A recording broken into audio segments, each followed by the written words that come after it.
corruption in our nation these days is off the rails, it seems to me, and it doesn't seem to matter where you look. There are people willing to lie to us, no matter how obvious it is that they are, in fact, lying. They don't care.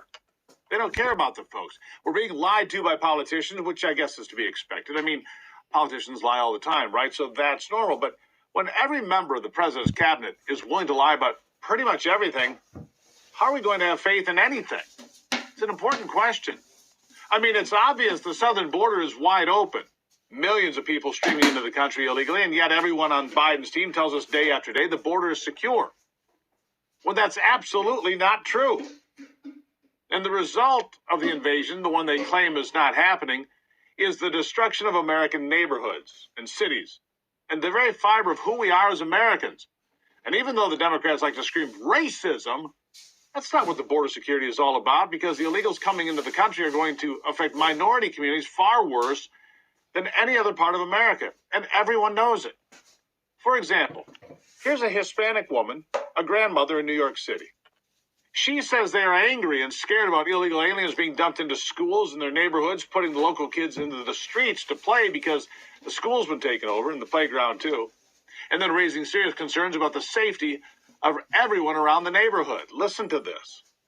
We're scared. We're scared. We don't know, and we don't have no concrete answers if these people have been in the process of being, if they check the backgrounds. We don't know if we're getting rapists, criminals, killers. We don't know anything. So we want to make sure of that. And what the community is asking, bring them to another place. It's not that we don't want to help them and we don't want them in our community. It's treat them with dignity. We don't have no showers for them. Where are they going to eat? There's a lot of issues here that they need to be looked at. Notice that these Democrats, state and local governments are not moving illegals to rich, white, liberal neighborhoods, like Martha's Vineyard. It's interesting, isn't it? It's almost like they don't actually care about minorities, except to gin up the race stuff for elections.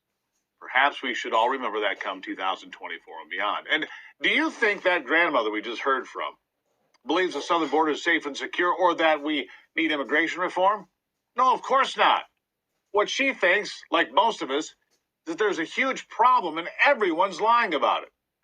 And the people that are supposed to actually hold the government accountable, and the policymakers and the politicians, well, they're not doing their jobs at all. In fact, it appears most of them work for the Democrat Party itself.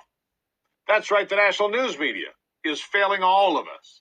They're not doing the job that is so critical to keeping our government honest and our nation secure. The Durham report, for example, completely destroyed the entire Russia narrative that has been pushed for years and undermined our country. But today, you would have no idea how damning the Durham report was by watching the big networks. And the answer now is, if the media isn't going to hold these people accountable, who is?